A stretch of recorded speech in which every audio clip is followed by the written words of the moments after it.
আমরা গত জুমায় সালাত সম্পর্কে আলোচনা করছিলাম। আমাদের সবাইকে মুসল্লি হতে হবে, নিয়মিত মুসল্লি হতে হবে এবং এমন মুসল্লি হতে হবে যেমন মুসল্লির কথা আল্লাহ কোরআন কারীমের মধ্যে বলেছেন। মুসল্লিদের যে সমস্ত গুণাবলীর কথা কোরআন কারীমে আছে, হাদিস শরীফে আছে, ওইসব গুণাবলী অর্জন করতে হবে। আমাদের সলাত এমন সলাত হতে হবে যে সলাতের কথা আল্লাহ কোরআন কারীমে বলেছেন, ইন্নাস সলাতা তানহা আনিল ফাহশাই ওয়াল মুনকার। সলাত মানুষকে সকল অশ্লীলতা এবং গুনার কাজ থেকে, মুনকার কাজ থেকে বিরত রাখে। তো সলাতের মতো সলাত হলে অবশ্যই আমার আখলাক ভালো হবে, চরিত্র ভালো হবে, কথা কাম আল্লাহর রেজামন্দি মোতাবেক হবে। সেই এমন সলাতের আমাদেরকে মেহনত করতে হবে, ফিকির করতে হবে। আল্লাহ তাআলা তৌফিক দান করেন। তো সলাতের বিষয়ে শরীয়তের যে বিধানগুলো, মৌলিক কয়েকটা বিধান বলা হলো। মুসল্লি হওয়া এবং নিয়মিত মুসল্লি হওয়া, বিনা কারণে শরীয়ত সম্মত ওযর ছাড়া নামাজ যেন কি না হয়, কাদা না হয়।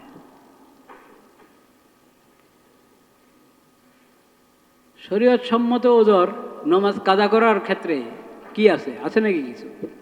কারণ শরীয়ত তো যত ওযর হিসেবে নামাজের বিধান দিয়েছে। দাঁড়িয়ে পড়ার শক্তি নাই, দাঁড়িয়ে পড়ার শক্তি নাই, বসে পড়ো। বসে পড়ার শক্তি নাই, শুয়ে পড়ো। ছাড়। ওযু করতে পারছো না, তায়াম্মুম করো। সেজন্য এমন ওযর খুঁজে বের করা যে ওযরের কারণে ব্যক্তি নামাজ আদায় করতে অক্ষম। এখন যদি নামাজ আদায় না করে আল্লাহ মাফ করে দিবেন, ওইরকম ওযর কি আছে? আছে যে হুঁশ, এত কঠিন অসুস্থতার কারণে হোক বা অন্য যে কোনো কারণে হোক তার হুঁশ নেই, নামাজের সময় হলো কি হলো না খবর নাই, মানুষকে চিনে না। নামাজি মানুষ কিন্তু এখন নামাজের ব্যাপারে তৎপর, কিন্তু এখন নিজের থেকে তো নামাজের কথা বলবে, দূরের কথা আরেকজন স্মরণ করিয়ে দিলেও বুঝে না যে কী বলা হচ্ছে আমাকে। ওরকম কঠিন অবস্থা, তখন তো সে মাজুর, বাস্তবে মাজুর। নামাজের কথা বুঝতে পারছে না, জানতেই পারছে না। অনেক সময় নামাজ শুরু করে দেয়, কিন্তু কয় রাকাত পড়বো না খবর নেই। পাশে আরেকজন দাঁড়িয়ে বলে দিচ্ছে, তাও ঠিক রাখতে পারছে না। ওই ধরনের একটা হালাত, সেটা হলো ওযরের হালাত। নতুবা মুসলিম আবার নামাজ কাদা করবে, এটা হইতেই পারে না। নামাজ কাদা করতে পারে না মুসলিম। নিয়মিত নামাজ, 5 ওয়াক্ত নামাজ সমমতে। ইন্নাস সালাতা কানাত আলাল মুমিনিনা কিতাবাম মাওকুতা। সালাত মুমিনদের জন্য আল্লাহ যে ফরজ করেছেন, এটা নির্ধারিত সময়ের ফরজ, মানে প্রত্যেক নামাজের জন্য সময় নির্ধারণ করে দেওয়া হয়েছে। সময়ের শুরু এবং শেষ, এর ভিতরে নামাজটা আমাকে আদায় করে নিতে হবে।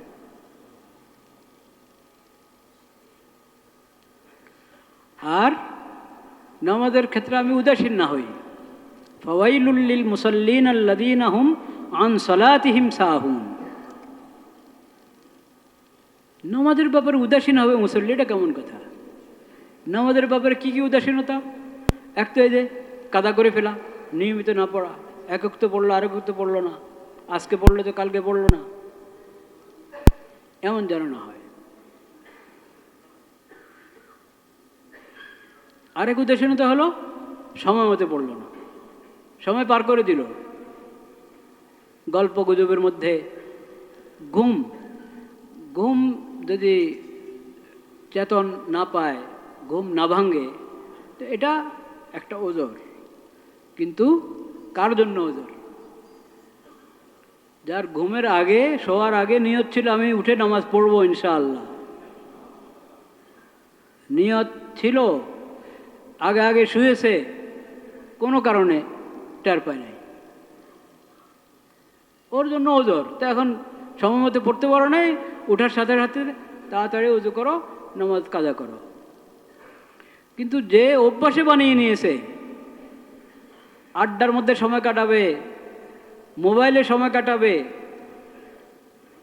আর ঘুমাতে ঘুমাতে 1টা 2টা 2:30, শোয়ার সময় তার কোনো নিয়ত নেই যে আমি উঠে ফজর পড়বো, যখন ঘুম ভাঙে তখন দেখা যাবে। এই ব্যক্তির ঘুম না ভাঙা এটা ওজোর হিসাবে ধরা হবে না। তুমি তো বদভ্যাস বানিয়ে নিয়েছ, ফজর নামাজের জন্য আমাকে উঠতে হবে, সেটার জন্য আগে থেকে প্রস্তুতি নিতে হবে। তোমার প্রস্তুতির খবরে নাই, নামাজ আদায় করার নিয়তে নাই। যারা নামাজি তারা তো দোয়া করে শোয়, কোনো কারণে কোনো দিন দেরি হয়ে গেছে, কোনো সফর থেকে ফিরতে দেরি হলো, এখন শোয়ার আগে চিন্তা করে অ্যালার্ম দেওয়ার চেষ্টা করে, কাউকে দায়িত্ব দেয়, ভাই আমাকে জাগিয়ে দিও, এবং দোয়া করে শোয়, আল্লাহর কাছে বলে যে আল্লাহ আমাকে তৌফিক দান করেন যাতে ঠিক সময় আমি নামাজ আদায় করতে পারি, দোয়া করে। সূরাতুল কাহফের শেষের যে 2-1টা আয়াত, কোন জায়গা থেকে? ইন্নাল্লাযীনা আমানু ওয়া আমিলুস সালিহাত কানাত লাহুম জান্নাতুল ফিরদাউসি নুজুলা, এখান থেকে সূরার শেষ পর্যন্ত এটা পড়ে শুবেন, তাহলে জাগনা পাবেন। তাহাজ্জুদের জন্য অনেকের ঘুম ভাঙে না, এখন শীতকালের এত লম্বা রাত, তাও শেষ রাতে অনেকের উঠা হয় না, তো ঘুম ভাঙে না।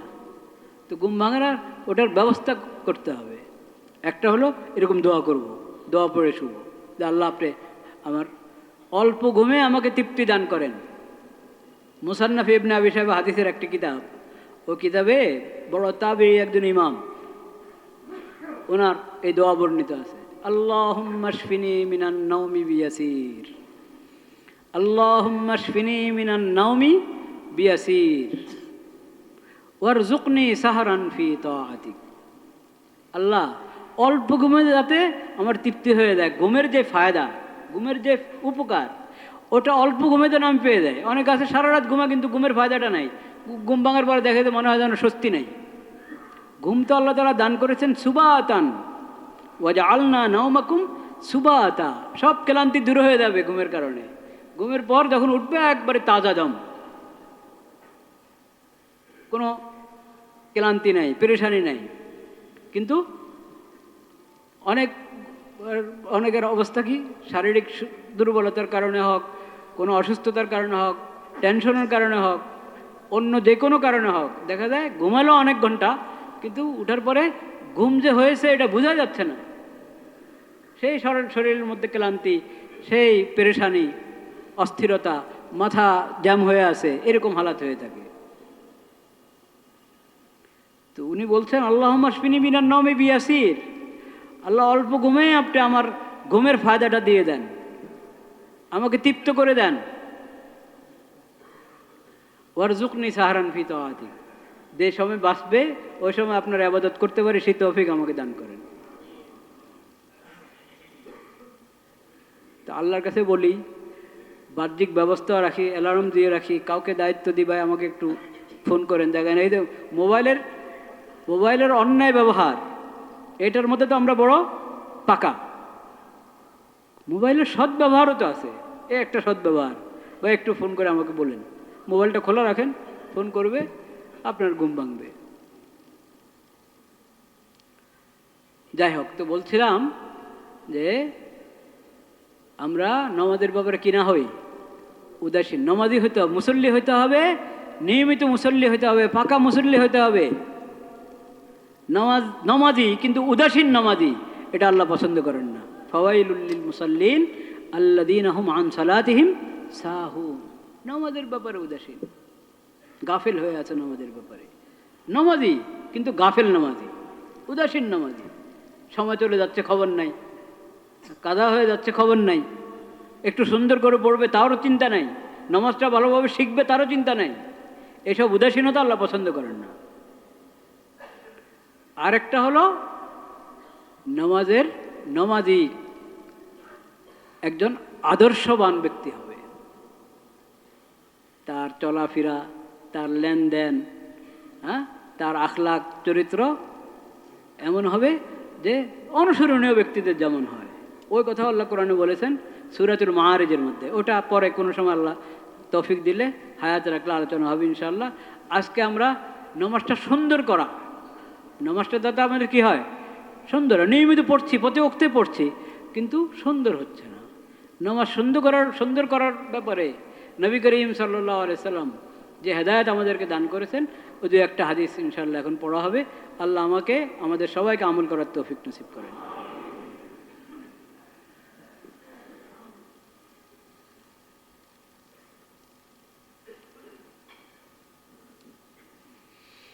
আল্লাহ।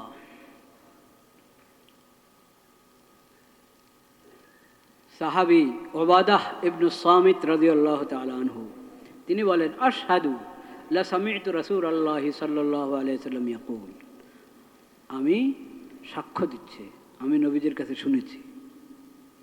সাহাবী এমনি যদি বলেন নবীজি বলেছেন, তাই তো গ্রহণযোগ্য, 100 ভাগের 100 ভাগ কি গ্রহণযোগ্য। তাও উনি আরও গুরুত্ব দিয়ে বলতেন, আশহাদু, দেখো আমি সাক্ষ্য দিচ্ছি। রাসূলুল্লাহ সাল্লাল্লাহু আলাইহি ওয়াসাল্লাম বলেছেন, খামসু সালাওয়াতিন ইফতারাদাহুন্নাল্লাহু আলা ইবাদি, 5 ওয়াক্ত নামাজ আল্লাহ তার বান্দাদের উপর কি করেছেন, ফরজ করেছেন। মান আহসানা উযুআহুন্না ওয়া সাল্লাহুন্না লিওয়াক্তিহিন্না ফাআতাম্মা রুকুআহুন্না ওয়া সুজুদাহুন্না ওয়া খুশুআহুন্না কানা লাহু ইনদাল্লাহি আহাদুন আন ইয়াগফিরা লাহু ওয়া মান লাম ইয়াফআল ফালাইসা লাহু ইনদাল্লাহি আহাদুন ইন শাআ গাফারা লাহু ওয়া ইন শাআ আযাবাহু। যে ব্যক্তি এই 5 ওয়াক্ত নামাজ সুন্দরভাবে ওযু করে আদায় করবে, ওযুটাও সুন্দর হতে হবে। নামাজ সুন্দর হতে হলে কি ওযু সুন্দর হতে হবে। নবী করিম সাল্লাল্লাহু আলাইহি ওয়াসাল্লাম আমাদেরকে দোয়াও শিখিয়েছেন, আল্লাহুম্মা ইন্নী আসআলুকা তামামাল উযুই ওয়া তামামাস সালাতি ওয়া তামামা রিজওয়ানিক। দেখেন, আয় আল্লাহ, আমি আপনার কাছে প্রার্থনা করি আমার ওযুটা যেন পূর্ণ হয়, সুন্দর হয়, আমার সালাত যাতে পূর্ণ হয়, এবং আপনার সন্তুষ্টিও যাতে আমি পরিপূর্ণভাবে পাই। ইয়া আল্লাহ, আমি আপনার কাছে ওযুর পূর্ণতার প্রার্থনা করছি, নামাজের পূর্ণতার প্রার্থনা করছি, এবং আপনার সন্তুষ্টির পূর্ণতার প্রার্থনা করছি। আল্লাহুম্মা ইন্নী আসআলুকা তামামাল উযুই ওয়া তামামাস সালাতি ওয়া তামামা রিজওয়ানিক। আর প্রতি ফরজ নামাজের পরে ছোট্ট একটা দোয়া নবী করিম সাল্লাল্লাহু আলাইহি ওয়াসাল্লাম শিখিয়েছেন, কাকে? মুআয রাদিয়াল্লাহু তাআলা আনহুকে। বলেছেন, ইয়া মুআয ইন্নী উহিব্বুক, মুআয দেখো আমি তোমাকে ভালোবাসি। এই ভূমিকার পর বলছেন, তুমি প্রতি ফরজ নামাজের পরে এই দোয়াটা পড়বা, আল্লাহুম্মা, প্রতি ফরজ নামাজের পরে আল্লাহুম্মা আইন্নি আলা যিকরিকা ওয়া শুকরিকা ওয়া হুসনি ইবাদাতিক। এই দেখেন, এখন এই দোয়ার কথা বলছি, উনি ঝিলিক মারছে মোবাইল দিয়ে। আগেও আরও এই যখন বয়ানের শুরুতে খুতবা পড়ছিলাম তখনও তারও দিকে দেখা গেছে বিভিন্ন জন মোবাইল নিয়ে ব্যস্ত। আরে নবীজি বলছেন, আমি তোমাকে ভালোবাসি, তুমি ফরজ নামাজের পরে অবশ্যই দোয়া পড়বা, যেন না ছুটে, কখনো যেন বাদ না যায়, খেয়াল করবা। উনি ঝিলিক মারে। আল্লাহর বন্দারা, মানে দিনের কথা আলোচনা হচ্ছে, আল্লাহ আল্লাহ রসুলের কথা আলোচনা হচ্ছে। মজলিসের একটা সম্মান থাকে, একটা আদব থাকে। মজলিসের বড় তো গুরুত্বের সাথে কথা শোনা, গ্রহণ করা। যিনি বলছেন এটা তো কথা তার না, কথাটা তো তার না। তিনি তো কোরআনের কোনো আয়াত উদ্ধৃত করছেন বা হাদিস উদ্ধৃত করছেন, সে শোনাচ্ছেন। এটা তো দিনের কথা আলোচনা হচ্ছে। আমি তো ব্যাখ্যা স্বরূপও অতিরিক্ত কথা বলার থেকে দূরে থাকার চেষ্টা করি। লম্বা ব্যাখ্যা দেওয়া শুরু হলো, সেখানে আবার কোন ভুল হয়ে যায় আমার।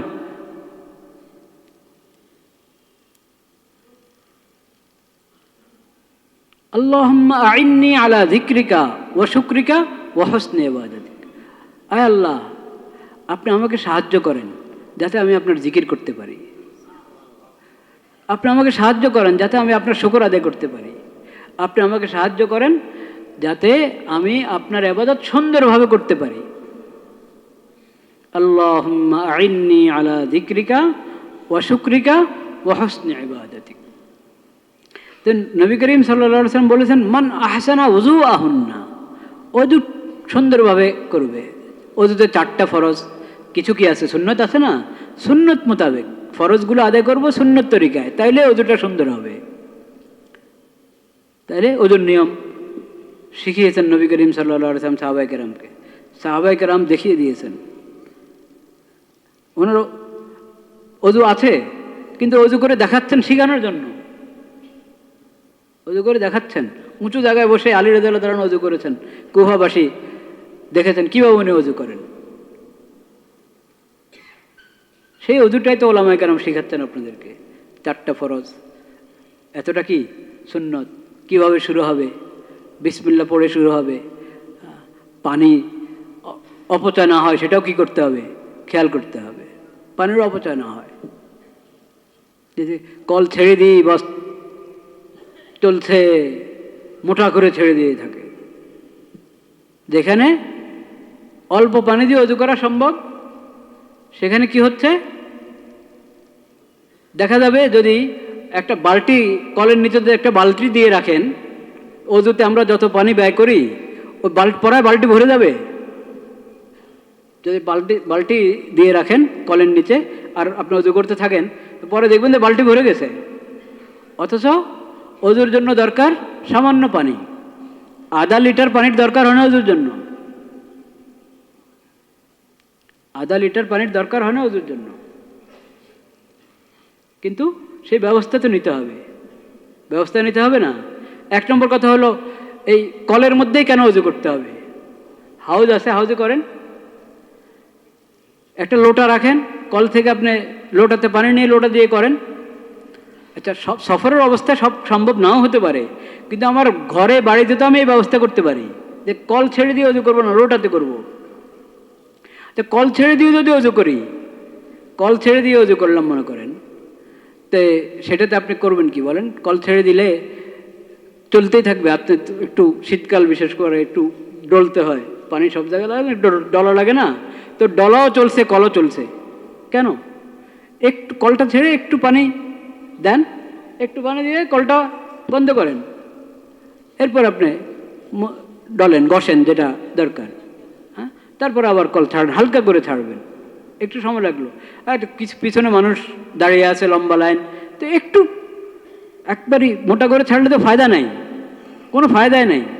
তো হালকার থেকে একটু একটু বাড়ান, ঠিক আছে, একটু দ্রুত যাতে ওযুটা হয়ে যায় সেটাও একটা ঠিক আছে। কিন্তু খামাখা আমি মাথা মাছে করতেছি, পানি নিলাম মাথা মাছে করতেছি, মাথা মাছে কান মাছে করবো, সময় লাগে কি লাগে না? ও কল চলছেই, পাও ধুতে পাও ঘষতে একটু সময় বেশি লাগে, কিন্তু ওই কল ছেড়েই আমি পাও ডলাডলি করছি আর কল একবারে স্রোত। এগুলো খেয়াল করতে হয়, ফিকির করতে হয়। নবী করিম সাল্লাল্লাহু আলাইহি ওয়াসাল্লাম বলেছেন, ওযুর মধ্যে তোমরা পানির অপচয় করবা না। তো ওযুতে না করলে এমনি অপচয় জায়েজ হবে? ওযু নেক আমল, এটাতে অপচয় নিষেধ করা হচ্ছে, তাহলে অন্য জায়গায় পানিকে একবারে সস্তা মনে করি, যেহেতু মুফতি পেয়ে গেছি, একবারে সস্তা মনে করি আমরা, পানির অপচয়কে কোনো বিষয় মনে করি না, কোনো ক্ষেত্রে পানির অপচয় করা ঠিক না। এরপর জিজ্ঞেস করছি, ইয়া রাসূলুল্লাহ, আমরা সমুদ্রের পাশে, হ্যাঁ সমুদ্রের পাশে, নদীও বলে নাই কি, সমুদ্রের পাশে, সমুদ্রের পাশেও থাকো তুমি, তাও অপচয় করবে না পানির, তাও ওযুর ক্ষেত্রে পানির কি করবে না, অপচয় করবে না। চিন্তা করেন, অপচয় না করে সুন্দরভাবে ওযু করবো, যাতে কোনো জায়গায় যেটা ধোয়া দরকার ওটা শুকনা কি না থাকে, এভাবে সুন্দরভাবে ওযু আদায় করব। ওযুর সৌন্দর্য হলো কিসের মধ্যে? ওটা সুন্নত মোতাবেক হওয়া, ফরজগুলো যথাযথ আদায় হওয়া, সুন্নত মোতাবেক হওয়া, এবং কষ্ট লাগছে এই শীতের মধ্যে কেমনে করি ওযু, হ্যাঁ, গরম পানির তো সব জায়গায় ব্যবস্থা থাকে না, আর কারো আছে গরম পানি লাগে তো কেমন অস্বস্তি লাগে, অস্বস্তি লাগে ওযু।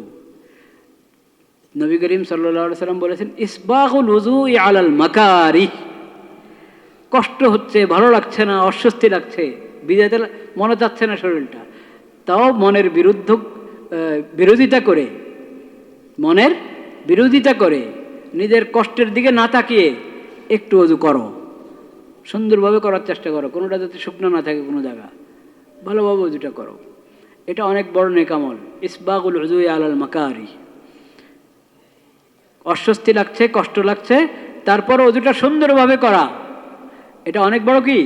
এক তো অজু দরকারই, আমার নামাজের জন্য দরকার, কোরআন স্পষ্ট করতে চাইলে অজুর দরকার, তোয়াফের জন্য অজু দরকার, সেই হিসাবে তো অজু করবো। কিন্তু খুদ অজুটাই স্বতন্ত্র একটা ইবাদত হিসাবে আল্লাহ তাআলা কবুল করবেন, এটার জন্য আলাদা সওয়াব দান করবেন আল্লাহ তাআলা। এই না যে নামাজের সওয়াবের মধ্যে এটা চলে গেছে বাস, না, অজুর জন্য আলাদা সওয়াব দিবেন আল্লাহ তাআলা। আর যদি অজু শেষে দোয়াও করি, আশহাদু আল্লা ইলাহা ইল্লাল্লাহ ওয়া আশহাদু আন্না মুহাম্মাদান আবদুহু ওয়া রাসূলুহু, আশহাদু আল্লা ইলাহা ইল্লাল্লাহ ওয়াহদাহু লা শারীকা লাহু ওয়া আশহাদু আন্না মুহাম্মাদান আবদুহু ওয়া রাসূলুহু, কালিমা শাহাদাত, এই যে বেটা আমি পড়লাম এটা হোক, বা এই অর্থের কালিমা শাহাদাত আপনি পড়লেন, তো আল্লাহ তাআলা জান্নাতের দরজাতে খুলে দিবেন। এরপরে অজুর সময় কত অনুভূতি মনে জাগ্রত করা যায়, কত অনুভূতি জাগ্রত করা যায়। অজুর দ্বারা গুনাহ মাফ হয়, তো আমি তওবাই করতে থাকি, অজু করতে করতে তওবাই করতে থাকি। আল্লাহুম্মা গফিরলি যামবি ওয়া ওয়াসসি'লি ফি দারি ওয়া বারিক লি ফি রিজকি। নবী করিম সাল্লাল্লাহু আলাইহি ওয়াসাল্লাম অজু করেছেন, নামাজ পড়েছেন, তারপরে এই দোয়া পড়েছেন, আল্লাহুম্মা গফিরলি যামবি ওয়া ওয়াসসি'লি ফি দারি ওয়া বারিক লি ফি রিজকি। কোনো বর্ণনা এসেছে অজু করেছেন, এই দোয়া পড়েছেন। তো এই দোয়া আপনি অজুর পরে পড়েন, অজুর মাঝেও যদি পড়েন, যে মাগফিরাত, আল্লাহ তো বলেছেন অজুর দ্বারা গুনাহ মাফ হয়, তো আমার তো খালি সগীরা গুনাহ না, কত কবিরা গুনাহ করে রেখেছি। আল্লাহ আমি সব কিছু থেকে তওবা করেছি, তওবা করছি, আপনি আমার সব গুনাহ মাফ করে দেন, আমার সব গুনাহ মাফ করে দেন। তওবা করতে করতে অজু করি, তাইলে তো ওই কথাটা আসবে, আল্লাহুম্মা জাআলনি মিনাত তাওয়াবিন ওয়া জাআলনি মিনাল মুতাতাহহিরিন। আল্লাহ আপনি আমাকে তওবাকারীদের অন্তর্ভুক্ত করেন এবং পবিত্রতা অর্জনকারীদের অন্তর্ভুক্ত করেন, যাতে এই তহারাতের মাধ্যমে, অজুর যে তহারাত অর্জন করলাম, এই তহারাতের মাধ্যমে খালি আমার অঙ্গগুলো পরিষ্কার হলো, পবিত্র হলো, আর আমার জন্য নামাজ বৈধ হয়ে গেল, শুধু এতটুকুই যেহেতু, যাতে আমার অজুটা কি না থাকে, সীমাবদ্ধ না থাকে। এই অজুর বরকতে আমার আখলাক, আমার আমল, আমার সিরত, চরিত্র সব পবিত্র করে দেন, সব সুন্দর করে দেন। অনুভূতি এই না যে অজুর মধ্যেও আমি উদাসীন, যে নামাজের খুশুর জন্য আমরা পেরেশান। আমাদের মুরব্বীরা, ওস্তাদরা আমাদেরকে বলেছেন, আরে তুমি তো নমাজের খুশু চাও, তো এটা অজু থেকে ফিকির করো না কেন? আজান শুনলা, এখন থেকে ফিকির শুরু করো, আজানের উত্তর দাও যে এখন আল্লাহর মহান এই ফরজ আদায় করার সময় এসেছে, এখন আমাকে প্রস্তুতি নিতে হবে। অজু করার সময় খেয়াল রাখো, আল্লাহ আমার দিলটাও পরিষ্কার করে দেন, আমার আখলাকও ভালো করে দেন। এরপরে ধীরে ধীরে হেঁটে মসজিদে যাও, যাওয়ার সময় তাওয়াজুর সাথে, বিনয়ের সাথে যাও, আল্লাহকে স্মরণ করতে করতে যাও। মসজিদে গেলা, ডান পাও দিয়ে ঢুকো, আগে ডান পাও দিবা। মসজিদে ঢোকার সময় বাম পাও না, আগে কি ডান পাও। জুতা থেকে বাম পাও আগে খোলো, জুতার উপরে রাখো, এরপরে ডান পাও জুতা থেকে খুলে ডান পা প্রথমে মসজিদে রাখো, দোয়া পড়ো, বিসমিল্লাহ তো পড়বাই, দুরূদ শরীফও পড়ো, এরপরে দোয়া পড়ো, বিসমিল্লাহ ওয়াসসালাতু ওয়াসসালামু আলা রাসূলিল্লাহ, আল্লাহুম্মা ইফতাহ লি আবওয়াবা রাহমাতিক। আল্লাহ আমার জন্য রহমতের সব দরজা খুলে দেন। আমি যে আপনার দরবারে এসে পড়েছি, আপনার রহমতের সবগুলো দরজা আমার জন্য খুলে দেন। আরও পড়তে পারেন, দোয়ার আরও অংশ আছে, এটুকু পড়লো দোয়া হয়ে গেল, আরও আছে হাদিস শরীফে, আল্লাহুম্মা আসিমনি মিনাশ শাইতানির রাজিম, আল্লাহ আমাকে মরদুদ শয়তান থেকে হেফাজত করেন। মসজিদে যতক্ষণ থাকি, ইবাদত বন্দেগীতে যাতে শয়তান কোনো অসহতা না দিতে পারে, সুন্দরভাবে আদায় করতে পারি। মসজিদ থেকে বের হওয়ার সময় আবার ওই দোয়ার মধ্যেও আছে, বিসমিল্লাহ ওয়াসসালাতু ওয়াসসালামু আলা রাসূলিল্লাহ, আল্লাহুম্মা ইন্নী আসআলুকা মিন ফাজলিক। ওটার পরেও আপনি চাইলে ওই অংশ পড়তে পারেন, ওটাও আছে হাদিস শরীফে, আল্লাহুম্মা আসিমনি মিনাশ শাইতানির রাজিম।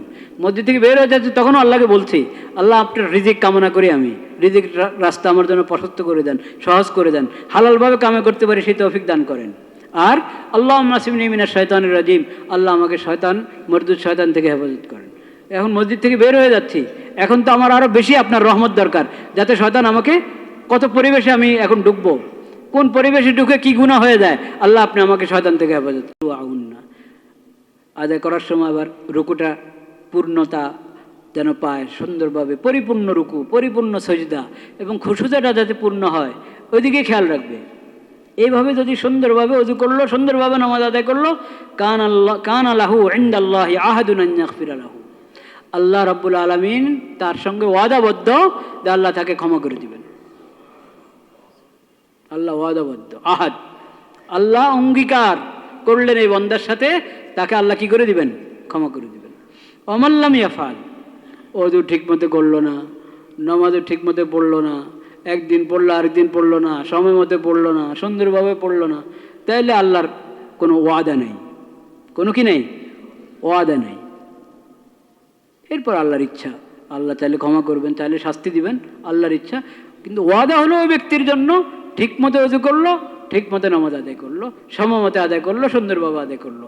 আল্লাহ এমন নামাজি বানিয়ে দেন আমাদেরকে। আবু দাউদ শরীফ সহ বিভিন্ন হাদিসের কিতাবে এই হাদিসটি বর্ণিত।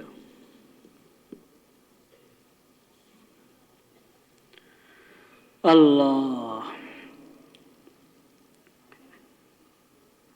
আবু মাসউদ আনসারী রাদিয়াল্লাহু তাআলা আনহু, ওনাকে বলা হয়েছে হাদিসনা আন সালাতি রাসূলিল্লাহ সাল্লাল্লাহু আলাইহি ওয়াসাল্লাম, সাহাবী, আপনি তো রাসূলুল্লাহর কাছ থেকে নামাজ শিখেছেন, নবী করিম সাল্লাল্লাহু আলাইহি ওয়াসাল্লাম নামাজ দেখেছেন, তার কাছ থেকে নামাজ শিখেছেন, তা আমাদেরকে নবীজির সালাত শিখিয়ে দেন, দেখিয়ে দেন। ফাকামা বাইনা ইয়াদাইনা ফিল মসজিদ, দেখেন এখন নামাজ পড়ার ইচ্ছা না, নামাজ শিখানোর ইচ্ছা, হাতে কলমে দেখিয়ে দিচ্ছেন নামাজ। আমাদের সামনে দাঁড়ালেন মসজিদে, ফাকাব্বারা, তাকবীর, তাকবীরে তাহরিমা, এরপরে সানা, সূরা ফাতিহা এবং সূরা মিলান, ওগুলো তো আছেই। ফাকাব্বারা ফালাম্মা রাকা ওয়াদা ইয়াদাহি আলা রুকবাতাইহি, এখানে রুকুটা বিশেষভাবে শিখাতে চাচ্ছিলেন উনি, রুকু এবং সাজদা।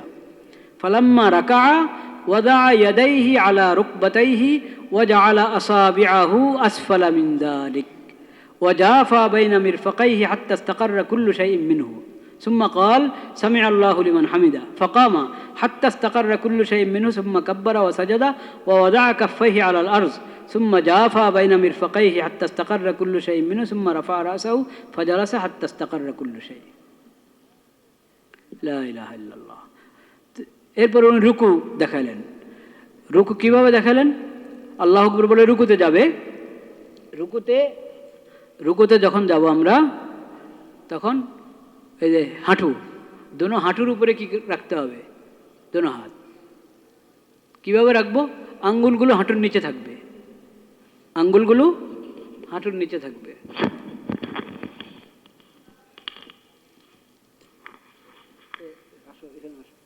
সবাই তো আর দেখবে না, কিছু মানুষ দেখলে এটারও একটু ফায়দা আছে।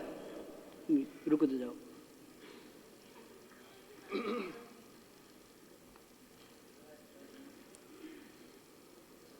হ্যাঁ, এই যে হাঁটুতে দোনো হাত রাখলেন উনি, আঙ্গুলগুলো নিচের দিকে, আঙ্গুলগুলো খোলা থাকবে, হ্যাঁ। আর এটা হলো বড় জিনিস, কোমর, পিঠ, মাথা বরাবর। অনেক ঝুঁকে থাকে, অনেকে মাথা অনেক নিচের দিকে নিয়ে দেয়, হ্যাঁ, অনেকে মাথা উঠায় রাখে, বুঝতে পেরেছেন? একটা পদ্ধতি দেখবেন, এইভাবে ঝুঁকে, অনেক ঝুঁকে দেয়।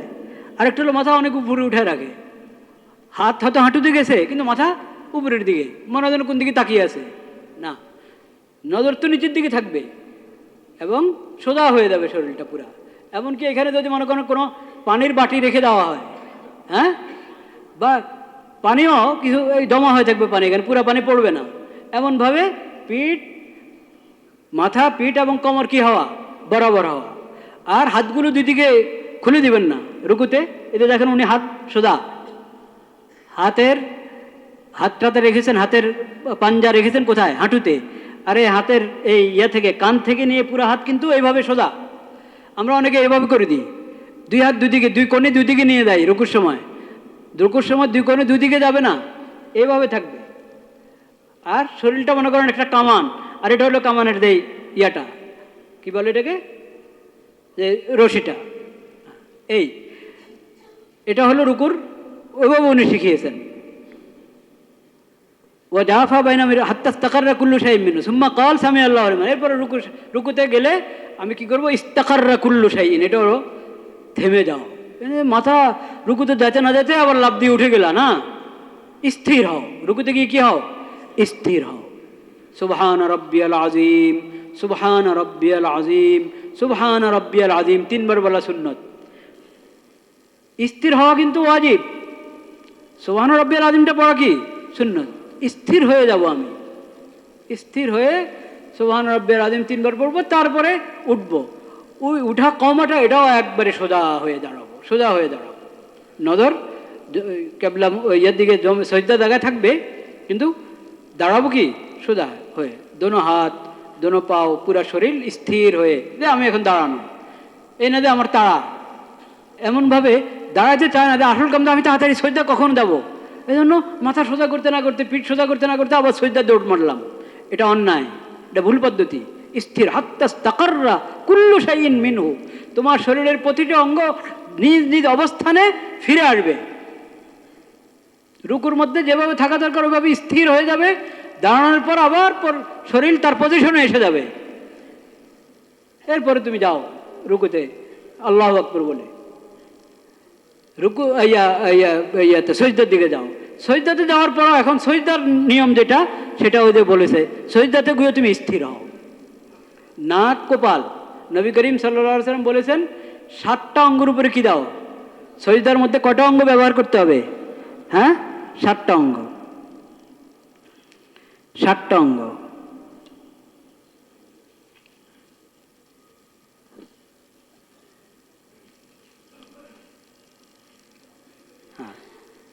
উমিরতু আন আসজুদা আলা সাবাতি আযম। নবী করিম সাল্লাল্লাহু আলাইহি ওয়াসাল্লাম বলেছেন, আমাকে আল্লাহ হুকুম করেছেন, আল্লাহর পক্ষ থেকে আমাকে হুকুম করা হয়েছে যাতে সজদাটা কটা অঙ্গের উপর হবে? 7টা অঙ্গ ব্যবহার হবে সজদার মধ্যে। এক হলো কপাল নাক, এটা একসাথে ধরা হয়েছে, কপাল নাক। অনেকে নাক উঠায় রাখে সজদাতে, কপাল লাগে কিন্তু নাক উঠায় রাখে। কপাল একটু হয়তো লাগে, আবার কতক্ষণ এইভাবে করে ফেলে, মানে জমিনে থাকে না কপাল। আর নাক তো অনেকেরই থাকে না। নাক এবং কপাল উভয়টা জমিনে লাগবে, এটা সজদার একবার গুরুত্বপূর্ণ ফরজ। নাক উঠিয়ে রাখলাম, কপালটা কোনো রকম লাগলো, সজদা পূর্ণ হলো না, অসম্পূর্ণ সজদা হলো এটা। এবং দোনো হাত কোথায় থাকবে? জমিনে থাকবে। দোনো হাঁটু কোথায় থাকবে? জমিনে থাকবে। আর দোনো পায়ের পাতা জমিনের উপর, আঙ্গুলগুলো কেবলামুখী যথাসম্ভব। 5 আঙ্গুল কেবলামুখী, অনেকে রাখতে পারে অনেকে পারে না, শারীরিক বিভিন্ন ইয়া থাকে। আর কারো আছে একবারই হয়তো হাঁটুতে ব্যথা, ওই পায়ের অন্যান্য ব্যথার কারণে পুরো করতে পারে না, যেটুকু পারে করবে, আঙ্গুল কিন্তু জমে উঠে রাখবে না। অনেকে খেলতে থাকে সজদার মধ্যে, বুঝতে পেরেছেন? মানে দোনো পাও জমিন থেকে শূন্য, 1 ইঞ্চি আধা ইঞ্চি জমিন থেকে কি শূন্য, বা একটা বুড়ো আঙ্গুল যেটা, ওটা কোনো রকম লাগায় রাখে, বাকিগুলো খেয়ালে করে না। আঙ্গুলগুলো জমিনে থাকবে এবং আঙ্গুলগুলোর মাথা কেবলামুখী থাকবে। 5 আঙ্গুল না পারেন 4 আঙ্গুল তো দিবেন, 4 আঙ্গুল না পারেন 3 আঙ্গুল তো দিবেন। কারো কোনো আঙ্গুল একবারে ছোট থাকে, ওর চেষ্টা করলো 1 আঙ্গুল হয়তো জমিনে কি লাগবে না, সেটা তো ওজনের কথা। স্বাভাবিক নিয়ম সজদার মধ্যে দোনো পাও এর পাতা জমিনে থাকবে, আঙ্গুলগুলো কেবলামুখী থাকবে, আর দোনো হাঁটু জমিনে থাকবে। দোনো হাতের পাঞ্জা কোথায়? জমিনে। এইভাবে রাখবেন, একবারেই হাতের পিঠ করে উঁচা করে না, একবারেই হাত আঙ্গুলগুলো এবং হাতের এই তালু এবং আঙ্গুলগুলো জমিনে লাগবে। শুধু আঙ্গুলের মাথা লাগতেছে আর তালুটাকে আমি উপরের দিকে করে রাখলাম, ওটা জমিনে লাগতেছে না, এটা সুন্দর তরিকা হলো না। তো 7 অঙ্গ ব্যবহার হবে কিসের মধ্যে? কপাল নাক একটা ধরা হয়েছে, মানে কপাল আপনি কপাল লাগলো নাক লাগলো না, তাহলে মনে হয় কিচ্ছুই লাগলো না, এটাকে এক ধরেছেন নবী করিম সাল্লাল্লাহু আলাইহি ওয়াসাল্লাম। 7 অঙ্গের মধ্যে কপাল নাক, কপাল ইশারা করছেন নাকের দিকে, এই দোনোটার একটা হলে সজদার মূল কথায় শেষ। দোনোটা লাগবে, কপালও জমিনে থাকবে, নাকও কি জমিনে লাগবে। হ্যাঁ, নাক, হ্যাঁ দোনোটা, জি। তো আল্লাহ রব্বুল আলামিন আমাদেরকে তৌফিক দান করেন যাতে রুকু সজদা সুন্দরভাবে কি হয়, কওমা জলসা সব সুন্দরভাবে হয়। সেটার জন্য আমার শিখতে হবে কি না, না দেখা দেখি সব দেখা দেখি হলে হবে? হ্যাঁ, দেখা দেখি চলে না, দেখা দেখিতে সব বোঝা যায় না। এই জন্য দেখেন না সাহাবায়ে কেরাম দেখিয়েও দিয়েছেন বলেও দিয়েছেন, নবীজি দেখিয়েও দিয়েছেন বলেও দিয়েছেন। তাহলে আমরা নামাজ শিখবো তো ইনশাল্লাহ। নামাজের দোয়াগুলো সহি শুদ্ধ হতে হবে না ভুল হলেও চলবে? সূরা কেরাত যা পড়ি, সূরা ফাতিহার পর আরও যা পড়ি, এগুলো শুদ্ধ হতে হবে না অশুদ্ধ হলেও চলবে? হজরত মাওলানা আবরারুল হক সাহেব হারদুই বহুত বড় বুজুর্গ, আল্লাহওয়ালা বুজুর্গ ছিলেন, হাকিমুল উম্মত আশরাফ আলী থানভী রহমতুল্লাহর খলিফা। উনি বিদেশে সম্ভবত লন্ডন না কোথায় কোনো মেহমান হয়েছিলেন একবার। তো উনি এই এখন বাইরের থেকে আসলেন, তো লিফট উঠবেন, তো ভাই লেফট কেদার হয়, লেফট কোন দিকে ভাই, লেফট কোন দিকে? এখন ওনার মেজবান লজ্জা পেয়েছে যে আরে আমার হুজুর কি লিফট বলতে জানে না, লেফট বলতেছে, মানুষ কি বলবে। তাড়াতাড়ি হুজুর কেন, হুজুর লেফট নেই লিফট। হুজুর লেফট না তো, এটা কি লিফট? মাই তো এই তো, আমি তো এই কথাই বলি, তোমরা তো আলহামদু কিন্তু বলো আলহামদো। কোরআন লেফট আর লিফট, এইখানে আমার ভুল ধরতেছো তুমি। আমি লিফট বলতে পারলাম না, লেফট বলতে আমার ভুল ধরতেছো।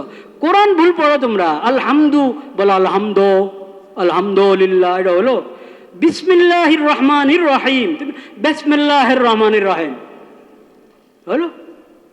বিসমিল্লাহির রহমানির রহিম পড়া শিখবে না? বিসমিল্লাহির রহমানির রহিম এটা পড়া শিখতে হবে। সূরা ফাতিহা শিখতে হবে, সহি শুদ্ধভাবে শিখতে হবে। ওখানে যেরকম ভুল ধরছ 1 2 বলতে হবে। ট বললে কি হবে? কেউ হাসেন, টো বললে হাসবেন কি হাসবেন না? হ্যাঁ, মুলুবি আমার মতো মুলুবি বললে তো আরো বেশি হাসবেন। তো টু বলতে হবে, টো বলা যাবে না। তো ওখানে কেন দো বলেন? আলহামদু, বিসমিল্লাহ। এটা তো হলো মদ গুন্না এবং জের দবর কিভাবে উচ্চারণ হবে সেটা। এর চেয়ে বড় গুরুত্বপূর্ণ বিষয় হলো অক্ষরগুলো যথাযথ কি হওয়া, বের হওয়া। হা একটা, হা আর একটা হা। বিসমিল্লাহির রহ এখানে হা, বিসমিল্লাহি এটা হলো হা। এই দুটার পার্থক্য আছে কি নাই? আছে। এখন আমি হাকে বানাই দিলাম হওয়ার মতো, বাংলা হওয়ার মতো বানাই দিলাম হা কিন্তু বাংলাতে নাই, হা বাংলাতে নাই, ইংরেজিতেও নাই। তো আরবি বিশেষ অক্ষর যেগুলো, ওগুলো তো ভালোভাবে আমি মস্ক করে শিখতে হবে। তাহলে সহি শুদ্ধভাবে কোরআন শেখার চেষ্টা করবো কি না? ইনশাআল্লাহ। আল্লাহ সবাইকে তৌফিক দান করেন, আমাকে আমাদের সবাইকে তৌফিক দান করেন। ওয়া আখিরু দাওয়ানা আলহামদুলিল্লাহি রাব্বিল আলামিন। হ্যাঁ না, এইভাবে না, এইভাবে না, সজদাতে হাত এইভাবে রাখবে না, মানে আঙ্গুলের মাথাটা জমিনে থাকলো আর তালুটা উপরের দিকে উঠে রাখলেন, তালুর জমিনে লাগলো না, এই তরিকা ঠিক না। এটা পুরা হাত তালু সহ আঙ্গুল সহ সব জমিনে থাকবে এবং আঙ্গুলগুলো মিলানো থাকবে, ছড়াই দিবেন না। রুকুর এখানে তো হাঁটু ধরবেন, তখন তো আঙ্গুল ছড়ানো। সজদাতে কিন্তু আঙ্গুলগুলো ছড়ানো হবে না, মিলানো থাকবে এবং পুরা আঙ্গুল এবং তালু সব জমিনের সাথে লাগানো থাকবে। আল্লাহ তৌফিক দান করেন।